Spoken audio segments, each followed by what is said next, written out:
bữa ăn khô lẩu thay thọ khăn ăn mi dầu sai thác là bữa ăn khô lẩu thay thọ khăn mẹ conผู้เดินนอนกองหาจับขี้พุงแยกเสียขี้พุง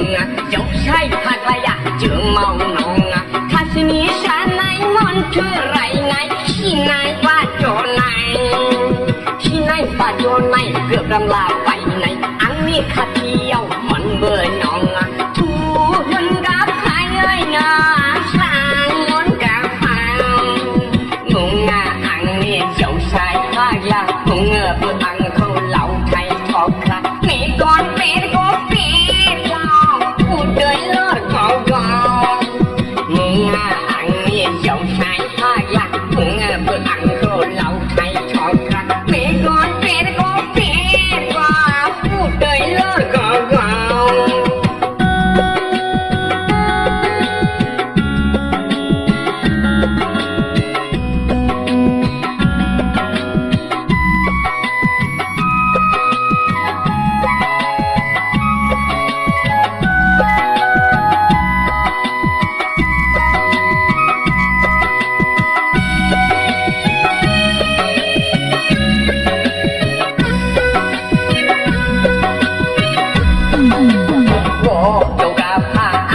มึงกาพาติดที่ไข่เนื้อพี่คำเดิมมาคัดเจ็บปะเจ้าเดินนางข้าวพูดไข่ใบเสยติดที่ไข่เนื้อพี่คำเดิมมาคัดเจ็บปะคือมาใบเสยมึงอังนี่เจ้าชายภาคกลางมึงเปิดอังโคเหล่าไทยทอกครามีก้อนเป็นก้อนปีก้อนพูดเดินลอยก้อนมีก้อนเป็นก้อนปี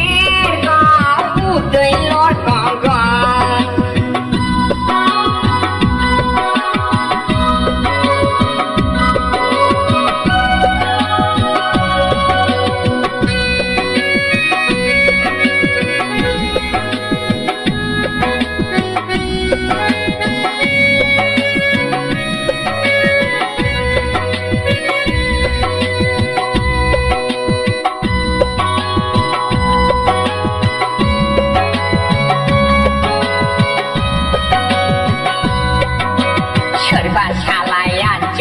ยาสีปลาเช็ดบาสลายยาเล็งเล็งหอดปลาเท้าเชื่อว่านั้นในเขา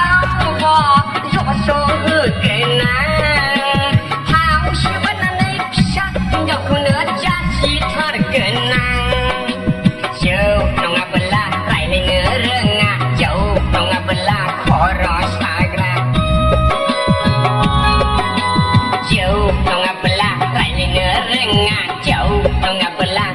รอชากระดับขับที่ใจมันกล้าทายผู้ปองงาหายาขี้บุงเย็นขี้บุงเจ้าใช้ผักระยะจือเมางงข้าสิมีสารในมันเธอไรในที่ไหนว่าจองไหน